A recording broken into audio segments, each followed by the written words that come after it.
പ്രിയ സുഹൃത്തുക്കളെ, 2026 പുതുവത്സരാശംസകൾ.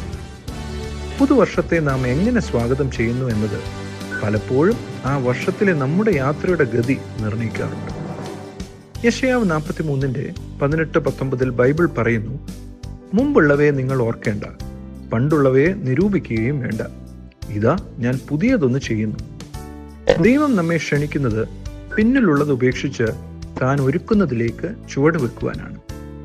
പഴയ കാര്യങ്ങളിൽ മുറുകെ പിടിച്ചിരിക്കുമ്പോൾ നിങ്ങൾക്ക് പുതിയ കാര്യങ്ങൾ അനുഭവിക്കുവാൻ സാധ്യമല്ല. മുൻകാല അനുഭവങ്ങൾ, നിങ്ങളുടെ തെറ്റുകൾ, വേദനകൾ, നിരാശകൾ അല്ലെങ്കിൽ മുൻകാല വിജയങ്ങൾ പോലും അവയിൽ മുറുകെ പിടിച്ചു നിൽക്കുന്നത് നിങ്ങളെ മന്ദഗതിയിലാക്കും. നിങ്ങളുടെ പൂർണ്ണ ശേഷിയിൽ എത്തുന്നതിൽ നിന്ന് നിങ്ങളെ തടയുകയും ചെയ്യും.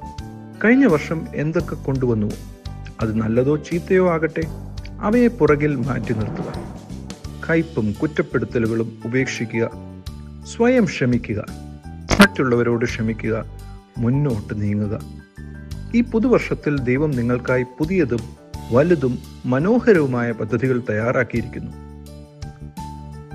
പണ്ട് നാം കണ്ടിട്ടുള്ള പലതിനെയും പോലെ തന്നെ വീണ്ടും ചിലത് പ്രതീക്ഷിക്കുന്നതിനാൽ നാം പലപ്പോഴും ദൈവത്തിന്റെ പുതിയ പ്രവൃത്തിയെ തിരിച്ചറിയുന്നതിൽ പരാജയപ്പെടുന്നു. എന്നാൽ ദൈവത്തിന്റെ പുതിയ കാര്യം നിങ്ങളുടെ സുഖകരമായ മേഖലയിൽ നിന്ന് പുറത്തേക്കിറങ്ങി അപരിചിതമായ ചില പ്രദേശങ്ങളിലേക്ക് നടക്കുവാൻ ആവശ്യപ്പെട്ടേക്കാം. വിശ്വാസത്തിൽ ചുവടുവെക്കാൻ തയ്യാറാകുക. പുതിയതിന് അനിശ്ചിതത്വം തോന്നുമ്പോഴും പാത വ്യത്യസ്തമായി കാണപ്പെടുമ്പോഴും പുതിയതിനെ ഭയപ്പെടുക, ധൈര്യത്തോടെ അതിനെ സ്വീകരിക്കുക. ദൈവത്തിന് നിങ്ങളെ അഭിവൃദ്ധിപ്പെടുത്തുവാനും ശോഭനമായ ഒരു ഭാവി പണിതെടുക്കാനും പദ്ധതികളുണ്ട്.